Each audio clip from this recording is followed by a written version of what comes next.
মামুন লায়লা মামুন লায়লা মামুন লায়লা মামুন লায়লা নতুন কন্ট্রোভার্সি দুধ বের করে রাস্তা রাস্তায় ঘুরে সেটা সম্পর্কে হয়তো তোমরা সকলেই জানো, কিন্তু যারা না জানো তাদেরকে একটু ছোট করে বলি শুরু থেকে। লায়লা হচ্ছে এক নম্বরের বেহায়া বেশরম টাইপের মহিলা, তোমরা যা ইচ্ছা বলতে পারো, এবং মামুনও তেমনই একজন ছেঁচড়া টাইপের মানুষ। তো তাদের পরিচয় হয়েছিল 4 বছর আগে। লায়লা মামুনের পিছে 4 বছর ধরে অনেক টাকা খরচা করে, অনেক এক্সপেন্সিভ গিফট দেয়, এবং সব থেকে বড় কথা হচ্ছে টিকটকে আইসা কন্টেন্টের নামে অনেক লেয়ার বানায়। কারণ মামুন ওই সময় একটু ফেমাস ছিল,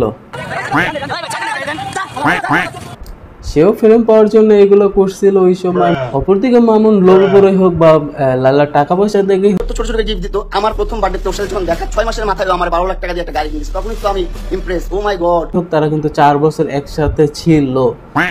এখন 4 বছর একসাথে থাকার সময় তারা তো শুধু পোকেমন দেখে না, আর দেখলে এর বাইরে তো আরো অনেক কিছু হয়েছে। কিন্তু আসল ব্যাপারটা হচ্ছে তারা কিন্তু বিয়েই করেনি এতদিনে।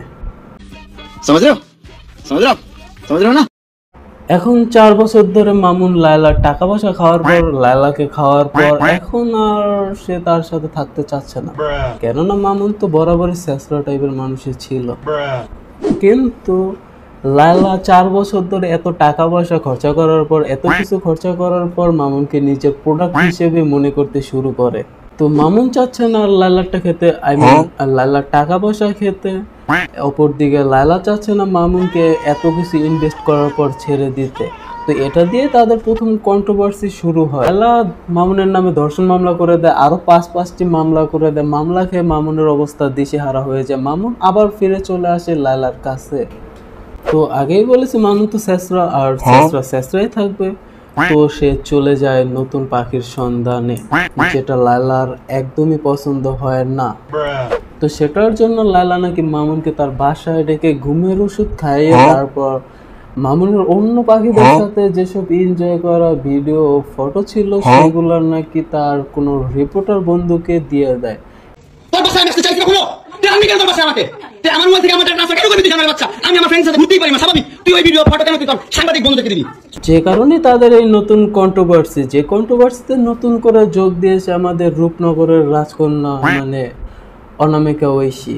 আর এই কন্ট্রোভার্সিতে নতুন করে যোগদান করা হয়েছে মামুনের নতুন পাখি হিসেবে। আসল কথা হচ্ছে তারা যতই ভালো থাকুক না কেন, যতই ভালো জায়গায় সুযোগ পাক না কেন, লাস্ট পর্যন্ত কিন্তু টিকটকারই থাকে। কথা আছে কুকুরের পেটে ঘি সহ্য হয় না, সেটারই বাস্তব প্রমাণ এনে। তা না হলে এত ভালো লাইফ রেখে কেউ এই মামুনের মতো ছেলের সাথে ওকে